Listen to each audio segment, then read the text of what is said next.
প্রিয় দর্শক, আপনাদের শুভেচ্ছা শুরু করছি আমি মীর মাসরুর জামান।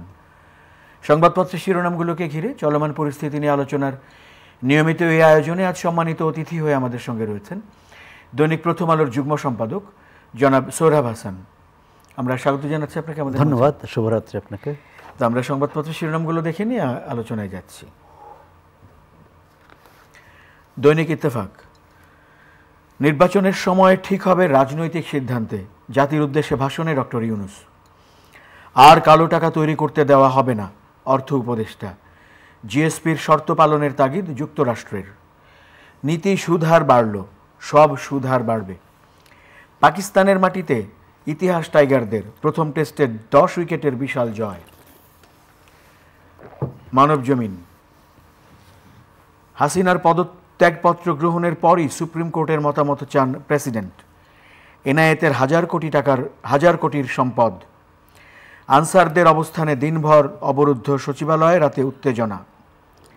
পানি কমছে, ফুটছে ক্ষত। আমাদের সময়, মূল্যস্ফীতি নিয়ন্ত্রণে নীতি সুদহার বাড়ালো কেন্দ্রীয় ব্যাংক। 3 জেলার নতুন এলাকা প্লাবিত। 8,000 কোটি টাকা লুটপাটের প্রকল্প, গ্যাস ভিত্তিক 3 বিদ্যুৎ কেন্দ্র। যায় দিন, বিএবির চেয়ারম্যান নজরুল ইসলাম মজুমদারের ব্যাংক হিসাব স্থগিত। ছাত্র জনতার সেই স্বপ্ন পূরণে আমি অঙ্গীকারাবদ্ধ, জাতির উদ্দেশ্যে ভাষণে ডক্টর ইউনূস। ত্রাণের জন্য হাহাকার। কালবেলা, এস আলম বাংলাদেশের নাগরিকই নন। দুদকের জালে আরও 4 সাবেক এমপি সহ 5 জন। সময়ের আলো, কখন নির্বাচন সেটা রাজনৈতিক সিদ্ধান্ত, জাতির উদ্দেশ্যে ডক্টর ইউনূস। টাইগারদের পাকিস্তান জয়। খবরের কাগজ, বিচারপতি মানিক অস্ত্রোপচারের পর কেবিনে। পানি কমছে, ভেসে উঠছে ক্ষত। প্রতিদিন এমন ছোট ছোট মুহূর্তগুলো তৈরি করে জীবনের গল্প। Hatil, live and relive. আলোকিত বাংলাদেশ, বাংলাদেশ ক্রিকেট দলকে রাষ্ট্রপতি ও প্রধান উপদেষ্টার অভিনন্দন। পাকিস্তানে অবিস্মরণীয় জয়ে বাংলাদেশের ইতিহাস। The business standard, people will decide the tenure of interim government, doctor Yunus. The business post, 1 million families stranded in 11 districts, toll at 20। শিরোনামগুলো দেখছিলাম দৈনিক সংবাদপত্রগুলোর। আজ প্রধান শিরোনাম অন্তর্বর্তী সরকারের মাননীয় প্রধান উপদেষ্টা ডক্টর মোহাম্মদ ইউনূসের জাতির উদ্দেশ্যে ভাষণকে কেন্দ্র করেই হয়েছে, এবং সেখানে আমরা একাধিক সংবাদপত্রে আমরা দেখতে পেয়েছি যে নির্বাচন কখন হবে বা এই সরকারের মেয়াদ কতদিন হবে সেটি জনগণ ঠিক করবে বা রাজনৈতিক সিদ্ধান্তের বিষয় বলেছেন প্রধান উপদেষ্টা। ধন্যবাদ। প্রধান উপদেষ্টা বলা যায় যে বাংলাদেশের সার্বিক চিত্রই তুলে ধরেছেন। প্রথমত আন্দোলনে যারা শহীদ হয়েছেন তাদের প্রতি শ্রদ্ধা জানিয়েছেন। ছাত্র গণ অভ্যুত্থানের যে স্বপ্ন, যারা এই স্বপ্ন বাস্তবায়নের কথা বলেছেন। বন্যা দুর্গত মানুষের পাশে দাঁড়ানোর আহ্বান জানিয়েছেন। একই সঙ্গে সংস্কারের কথা বলেছেন। বিগত 15 বছর যে লুটপাট, দুর্নীতি ও পাচার হয়েছে সে সম্পর্কে শ্বেতপত্র প্রকাশের কথা বলেছেন। দায়ী ব্যক্তিদের বিচারের কথা বলেছেন এবং এক ধরনের ব্যাংকিং খাত সহ বিভিন্ন রাষ্ট্রীয় খাতে সংস্কারের কথা বলেছেন। আর সুতরাং এক ধরনের অন্তর্বর্তী সরকার দায়িত্ব নেওয়ার পরেই কিন্তু মানুষের মধ্যে একটা আশা ছিল যে প্রধান উপদেষ্টা কবে এই রূপরেখাটি দেন জাতির উদ্দেশ্যে, জাতির কাছে উপস্থাপন করেন যে কিভাবে তিনি এগোতে চান, কি করতে চান। ইতিমধ্যে কোনো কোনো ক্ষেত্রে কাজ শুরু হয়েছে, মামলা হয়েছে। প্রতিদিনই আমরা দেখি যে সাবেক প্রধানমন্ত্রী শেখ হাসিনা সহ আওয়ামী লীগের নেতাকর্মীদের বিরুদ্ধে যথেচ্ছ মামলা, মন্ত্রীর রিমান্ডে নেওয়া। কিন্তু দুঃখজনক হলো যে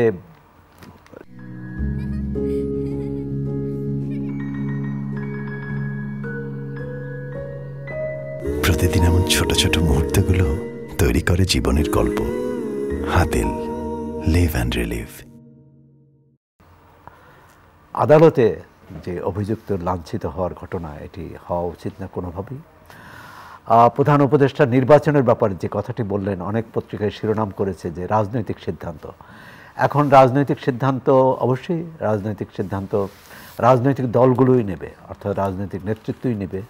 আবার এখানে ছাত্রদের একটি ভূমিকা আছে।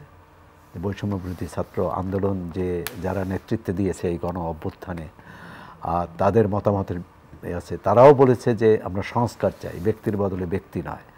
তো আমাদের যে কোনো রাজনৈতিক পরিবর্তনের পর কিন্তু এই ধরনের কথাবার্তা আমরা শুনে এসেছি। 2007-এ যখন তত্ত্বাবধায়ক সরকার এসেছিল, সেই সরকারও কিন্তু নানা প্রতিশ্রুতি দিয়েছিলেন। শেষ পর্যন্ত প্রতিশ্রুতি রক্ষা করতে পারেননি, তারা নির্বাচন করে চলে গেছেন। তা এবারে তার পুনরাবৃত্তি ঘটবে না, এটাই আমরা আশা করতে চাই। একটি সত্যিকার বদল হবে, যে গণতান্ত্রিক ধারায় দেশ পরিচালিত হবে। প্রধান উপদেষ্টা একটি চমৎকার কথা বলেছেন যে আমরা কেউ শত্রু না, এবং কেউ কারো চেয়ে বড়ও নয়, কারো ছোটও নয়। আর সুতরাং সবাই মিলেই হচ্ছে বাংলাদেশ। এই যে এক পরিবারের কথা বলছেন, আমরা এই রাষ্ট্র পরিচালনার ক্ষেত্রে সব ক্ষেত্রে যদি এক পরিবারের এই মানসিকতা, এই মনোভাব থাকে, তাহলে কিন্তু এই ঝগড়া বিবাদ, মারামারি কাটাকাটি হওয়ার কথা না, সংঘাত সংঘর্ষ হওয়ার কথা না। হ্যাঁ, বিতর্ক হবে, মত দ্বিমত থাকবে, যার যার মত, এবং সেটি শেষমেশ সংখ্যাগরিষ্ঠের মতে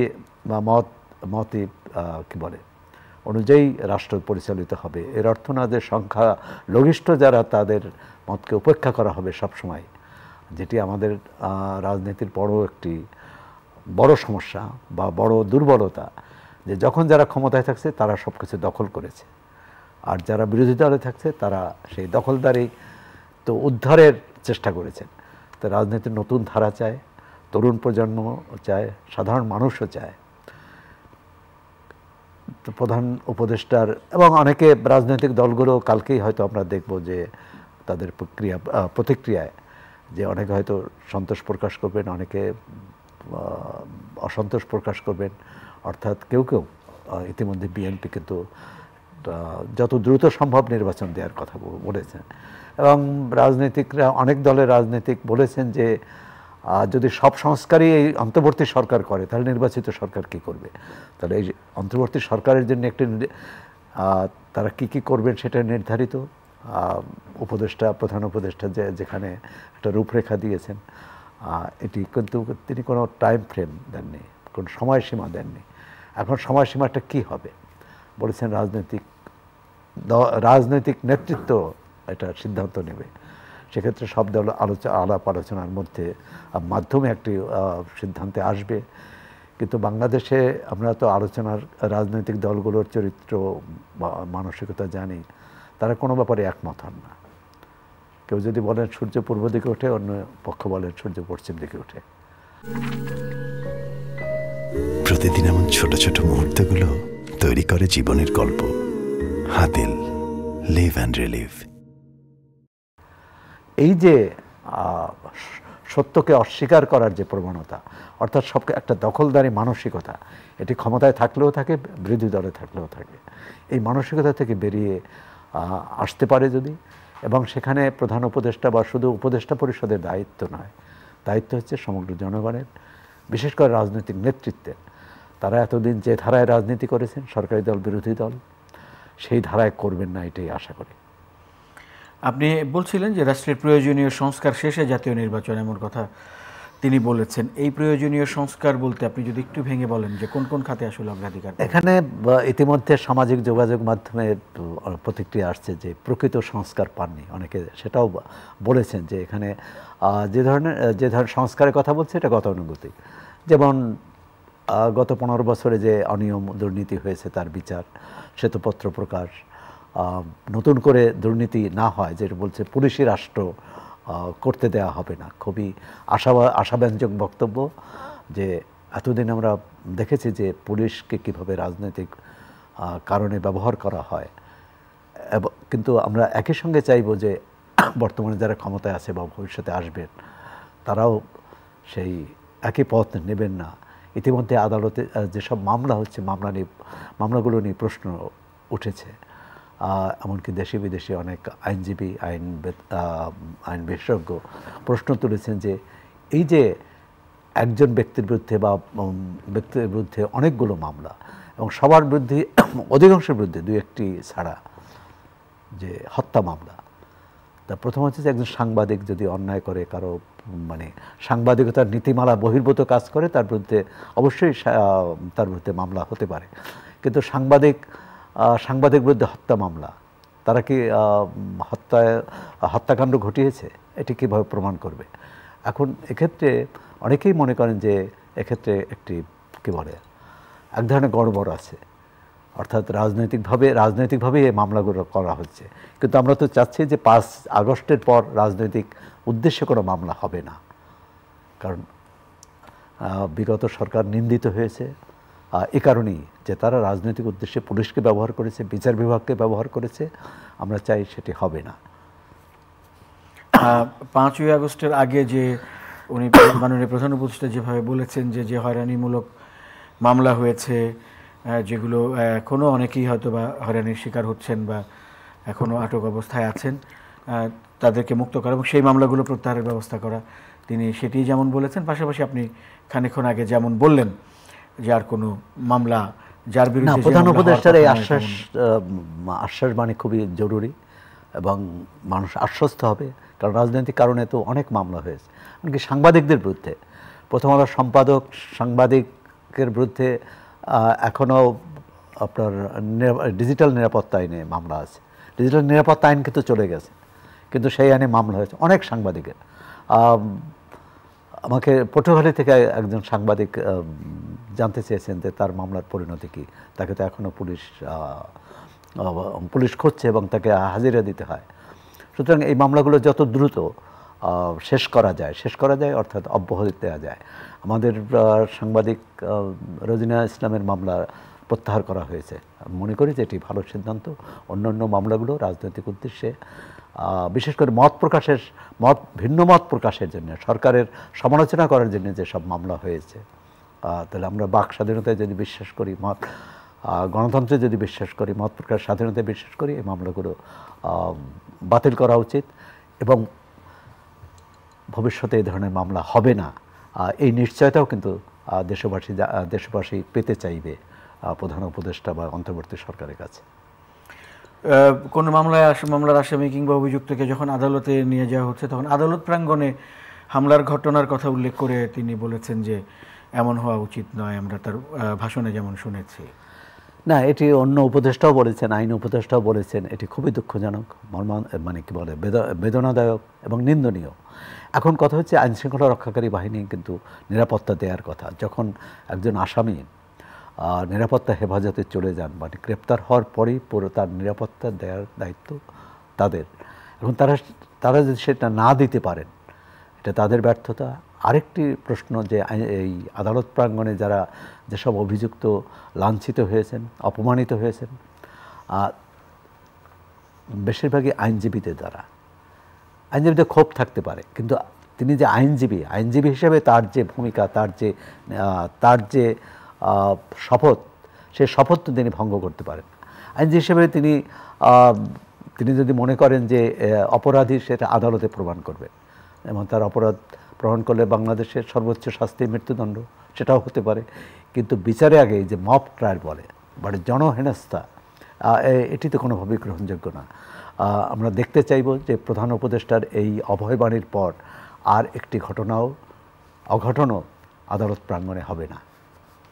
আমরা আরেকটি মাননীয় প্রধান উপদেষ্টার ভাষণের আরেকটি উদ্ধৃতি দিয়ে আমরা আলোচনা করতে চাই। সেটি হচ্ছে ছাত্র জনতার সেই আশা পূরণে এই সরকার অঙ্গীকারবদ্ধ। তিনি এমন একটি কথা তার ভাষণে বলেছেন। খুবই আমরা আশাবাদী হতে চাই, কিন্তু কথা আশা এবং নিরাশার মধ্যেই তো বাংলাদেশ 53 বছর চলে আসছে।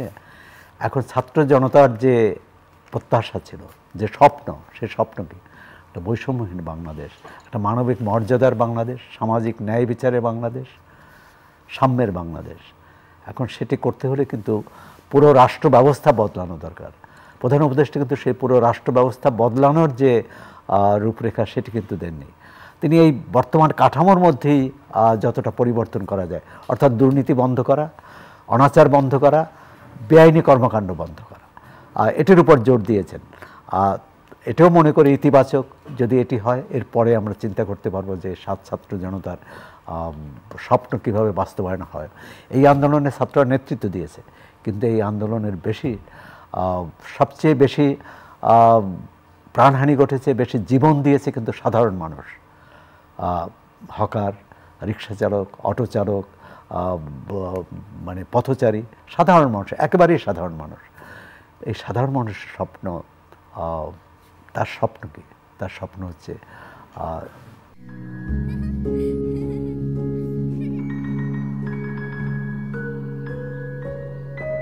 প্রতিদিন এমন ছোট ছোট মুহূর্তগুলো তৈরি করে জীবনের গল্প। Hatil, live and relive. মানে তার যে জীবনযাত্রা সেটা সহজ হবে, তার মৌলিক অধিকারগুলো, মানে খাদ্য, বস্ত্র, বাসস্থান, নিশ্চয়তা থাকবে, শিক্ষা, স্বাস্থ্যসেবা, কিন্তু সেই আমাদের তো অধিকাংশ মানুষের সেটি নেই। বাংলাদেশ রাষ্ট্রটি তো হচ্ছে এক সংখ্যালঘুদের রাষ্ট্র, সংখ্যালঘু মানে ধর্মীয় সংখ্যালঘু না বা জাতিগত সংখ্যালঘু না, সুবিধাপ্রাপ্ত সংখ্যালঘুদের রাষ্ট্র, মানে ভদ্রলোকদের রাষ্ট্র। এই ভদ্রলোকদের রাষ্ট্র থেকে গণমানুষের রাষ্ট্রে যদি পরিণত করা যায়, সেটি হবে সত্যিকার এই আন্দোলনের স্বপ্ন পূরণ।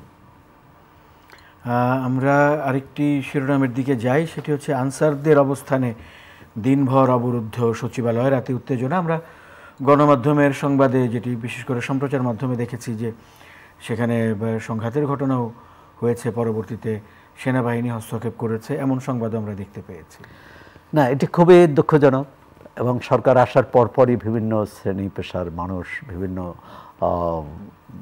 গোষ্ঠী তাদের দাবি দেওয়া নিয়ে আন্দোলন করছে, রাস্তা বন্ধ করছে, সচিবালয়ে গিয়েছে। আমি বলবো যেখানে সরকারের ব্যবস্থাপনাগত ত্রুটি আছে। প্রথমেই শিক্ষার্থীরা যখন দাবি নিয়ে সচিবালয়ের ভিতরে ঢুকলো, সচিবালয় কিন্তু খুবই নিরাপত্তার চাদরে ঢাকা, তার ভিতরে ঢুকে তারা দাবি আদায় করেছে যে পরীক্ষা দেবে না। যখন এরকম একটি অন্যায় কাজ তারা আদায় করে নিতে পারলো, তখন স্বাভাবিকভাবে আনসার বা অন্য জনগোষ্ঠীর মানুষও ভাববে যে সরকারের কাছে চাইলেই আমি যদি ক্ষমতা দেখাতে পারি, শক্তি দেখাতে পারি, আমার দাবি মেনে নেওয়া হবে। সুতরাং এটা আগে থেকে আরও শক্ত অবস্থান নেওয়া উচিত ছিল। এখন আনসাররা বঞ্চিত, তারা শোষিত। এখন এই তাদের দীর্ঘদিনের বঞ্চনা কিভাবে অবসান ঘটানো যায়, সরকার তাদের আলাপ আলোচনা করেছে এবং কিছুটা দাবি মেনে নেওয়ার কথাও বলেছেন, একটি কমিটি গঠনের কথা বলেছেন। তারপরও যেহেতু তারা সংখ্যায় অনেক ছিল এবং তাদের সামনে কিন্তু ওই এসএসসি পরীক্ষার্থীর উদাহরণটি ছিল যে দাবি ন্যায় অন্যায় হোক, আমি শক্তি দেখাতে পারলে এটি মানাতে পারবো। যে কারণে দুঃখজনক ঘটনা ঘটলো, অনেক শিক্ষার্থী আহত হয়েছেন, আনসারদের মধ্যেও কেউ আহত হয়েছেন। কিন্তু এখানে গুলি হলো কী করে? আনসাররা তো বন্দুক নিয়ে আসার কথা না, আগ্নেয়াস্ত্র নিয়ে আসার কথা না, কিন্তু ছাত্র নেতারা দেখলাম যে টেলিভিশনে যে তারা অভিযোগ করেছেন যে গুলি হয়েছে এবং অনেকেই আহত হয়েছে। সুতরাং এবং সমন্বয়কদের মধ্যেও অনেকে আহত হয়েছে। এটি কিভাবে সমাধান, আলাপ আলোচনা করি, যে কোনো সমস্যা যত গুরুতরই হোক আলাপ আলোচনা করেই সমাধান করতে হবে। বিগত সরকার এই আলোচনা করেনি, তারা গায়ের জোরে চাপিয়ে দিতে চেয়েছে।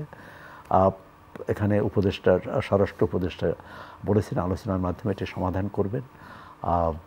যা ঘটনা ঘটেছে, যে অঘটন ঘটেছে, সেটা আমরা ফিরিয়ে আনতে পারবো না, কিন্তু ভবিষ্যতে না ঘটে, আগামীকাল থেকে আর না ঘটে, সেটি আমরা চাইব। বন্যা পরিস্থিতি আমরা জানি যে দেশ জুড়েই বন্যা, মানে 11টি জেলা বন্যা কবলিত অবস্থায় রয়েছে। পানি কমছে কোনো কোনো জায়গায়, আবার 3 জেলায় অবনতি, সেই শিরোনামও রয়েছে। তবে পানি কমার সঙ্গে সঙ্গে ক্ষত ফুটে উঠছে, অর্থাৎ এই যে ক্ষতির চিত্র সেটি বেশি ফুটে উঠছে, এবং পানি কমে যাওয়ার পরবর্তী যে আশঙ্কাগুলো সেগুলো দেখা যেতে শুরু করেছে। আমরা এর দুটো ক্ষতির পরিমাণ ভয়াবহ, এবং এত কম সময়ে এত পানি বা এত জায়গা এত বিস্তীর্ণ এলাকা প্লাবিত হয়নি কখনো। এবং আমাদের পূর্ব সীমান্তবর্তী অঞ্চলে এরকম বন্যা হয় না, সাধারণত সিলেট অঞ্চল বা উত্তর অঞ্চলেই বন্যা হয়। সুতরাং একটা প্রস্তুতি ছিল না, এটা ধরে নিতে হবে। এক রাতের মধ্যে যদি পানি 10 ফুট উঠে যায় কিভাবে মানুষগুলো প্রস্তুতি নেবে? এটি একটি পানি কোথা থেকে আসছে, উজানের ঢল বেশি না বৃষ্টি, আমি সেই বিতর্কে যাচ্ছি না, কিন্তু প্রশাসন কতটা প্রস্তুত, প্রশাসন এই যে উদ্ধারে কতটা সক্ষমতা দেখাতে পেরেছে সেই প্রশ্ন। এখনও প্রত্যন্ত অঞ্চলে যথাযথভাবে আপনার ত্রাণ সামগ্রী পৌঁছেনি। একটা ভালো দিক যে অনেক মানুষ, সাধারণ মানুষ, শিক্ষার্থী, তারা এই ত্রাণ তৎপরতায় অংশ নিয়েছে, যোগ দিয়েছেন। টিএসসি তো মানে ত্রাণ সামগ্রী বিভিন্ন ব্যক্তিগত প্রাতিষ্ঠানগত সবাই এসে সেখানে তার সামগ্রী দিচ্ছেন। যেটা সমস্যা হচ্ছে যে পৌঁছানোর পরও এটি জেলা বা উপজেলা সদরে পৌঁছানোর পর যেখানে নিয়ে যাবে সেখানে তো রাস্তা, যোগাযোগ ব্যবস্থা অচল। সুতরাং নৌকাই একমাত্র ভরসা, কিন্তু নৌকা পাওয়াও প্রথম দিকে তো সেই নৌকা সংগ্রহের চেষ্টা করা হয়েছে, নৌকার করেছে, কিন্তু সেটি প্রয়োজনের তুলনায় কম। আর হচ্ছে যে সেখানে শুকনো খাবার বা রান্না করা খাবার দিতে হবে। এবং অনেকে আশ্রয় নিয়েছে এক কাপড়ে, তার জামা কাপড়, তার ঘরের, এমনকি গরু ছাগলও কিন্তু বন্যায় ভেসে গেছে। সুতরাং তাদের পুনর্বাসনের বিষয়টি চিন্তা করতে হবে। সেখানে নতুন করে পানিবাহিত রোগ ছড়িয়ে না পড়ে এটা চিন্তা করতে হবে। চিকিৎসকদের যেতে হবে এবং মানুষের উদ্যোগ, আমি মনে করি যে এটি সমাধান করা কঠিন হবে না, যদিও সময় সাপেক্ষ, এবং কত দ্রুত এটি করা যায়, মানে তাদেরকে সুস্থ স্বাভাবিক জীবনে। এবং সেই মানুষগুলোর কাজ নেই কোনো, যারা কৃষিকাজ করতেন, যারা অন্য কাজ করতেন, তারা কিন্তু এখন কোনো কাজের সংস্থান নেই। আবার অনেকে হয়তো কাজে ফিরেও যেতে পারবেন না। সুতরাং পুনর্বাসনটা হতে হবে কিন্তু একটু দীর্ঘস্থায়ী, মানে তাদেরকে অন্তত 1-2 মাস তারা যাতে চলতে পারে সেই ব্যবস্থা করতে হবে। শুধু ত্রাণ সামগ্রী দিয়ে হবে না, সেখানে তাদের কর্মসংস্থানের ব্যবস্থা করতে হবে। অনেক অনেক ধন্যবাদ জনাব সোহরাব হাসান আজকে আমাদেরকে সময় দেওয়ার জন্য। প্রিয় দর্শক, আপনাদেরও ধন্যবাদ সঙ্গে থাকার জন্য। চ্যানেল আইয়ের নিয়মিত আয়োজন হাতিল আজকের সংবাদপত্রের আজকের আয়োজনটি এই পর্যন্তই। ভালো থাকবেন সবাই, শুভরাত্রি।